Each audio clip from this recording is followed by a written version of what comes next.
Hey, it's Bruce with WeedersDigest.com, and we've hit that time of the year where the water has begun to saturate most of the ice and it starts to turn black.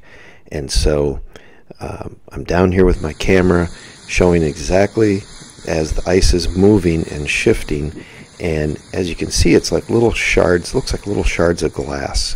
And those little shards of glass really make up the entire lake right now. So I call it like a honeycomb ice. And so the lake could never support a person or any kind of weight at all right now, because it's really just a big honeycomb out there.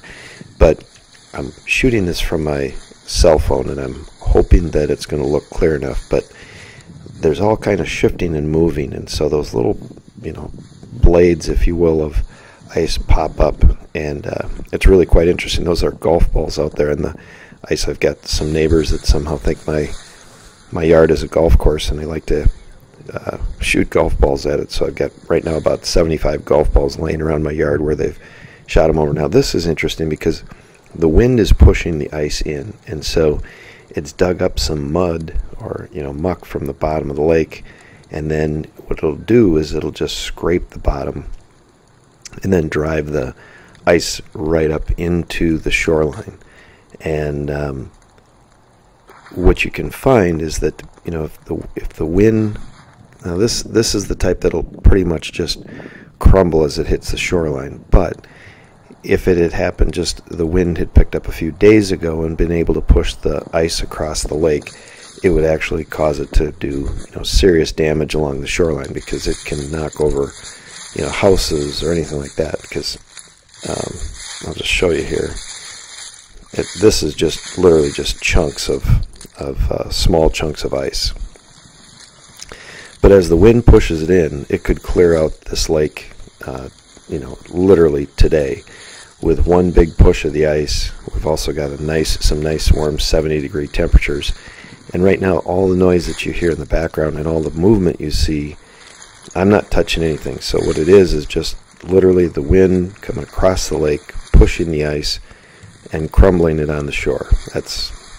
So if you listen, all that movement there, you can see some of that muck in there again.